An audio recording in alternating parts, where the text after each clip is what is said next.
This is our little map again. So this is where we're going. Acts 16, 17, and 18 is all this. Acts 19, we're back in Ephesus. But this is Greece right here, and this is where we're going. So here we have, here's the area of Asia Minor, the 7 churches, Ephesus, Galatia, where we just were, the city in Antioch, and so on like that. And then here's Macedonia and Achaia, which is Greece. Obviously, the disciples and others came from this area of Galilee and Judea.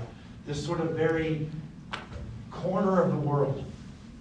I mean, they had Jerusalem, but most of the disciples were from where? Galilee, which was the rural, backwoods, Marne, Coopersville area of that world. Marne and Coopersville. And that's kind of, Ravenna, Conklin. Okay. It's out of the way. And they take the gospel to one of the most sophisticated, sort of cultured places on the face of the earth. Asia and Macedonia and Achaia. And that's where, so it began, the gospel began with a bunch of slaves out of Egypt. They get the Torah. They become followers of Jesus, right? Just a very simple people with a, with the story of a God who's gonna redeem a broken world. And it's interesting how much that story intersects with the great cultures of the world. Egypt, Rome, and that's where we're going. This is a huge challenge for Paul, to the ends of the earth, from here to here. Here, just kind of a cool map. I don't know, just like cool maps. Corinth and Athens in southern Greece.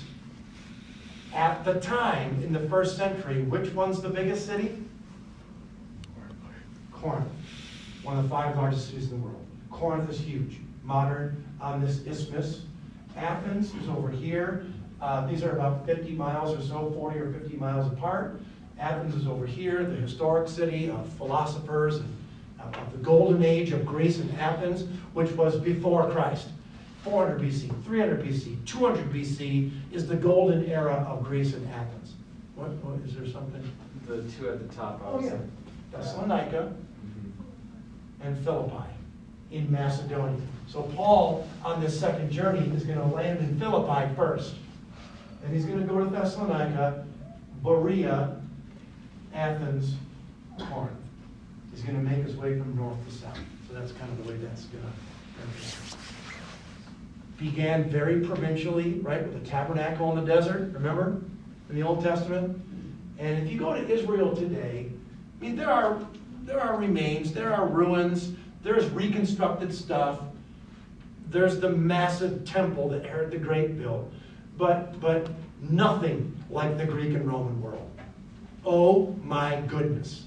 You go to the Greek and Roman world, and now you've got temples, huge temples, gods, goddesses, gardens, fountains.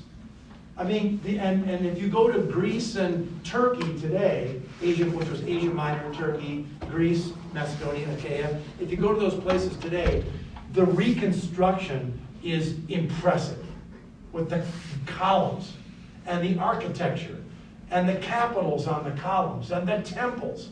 I mean, the temple of Artemis in Ephesus, one of the 7 wonders of the ancient world. There were other temples of Artemis, temples of Apollo, temples to Zeus, temples to the emperor. Right?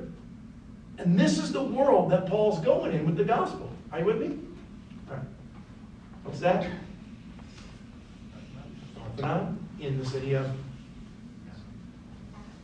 Athens. This is the Parthenon in Athens. We'll talk about the Parthenon when we get to Athens. But just to give you an example of just what the Greek and Roman world looks like and what Paul was going to.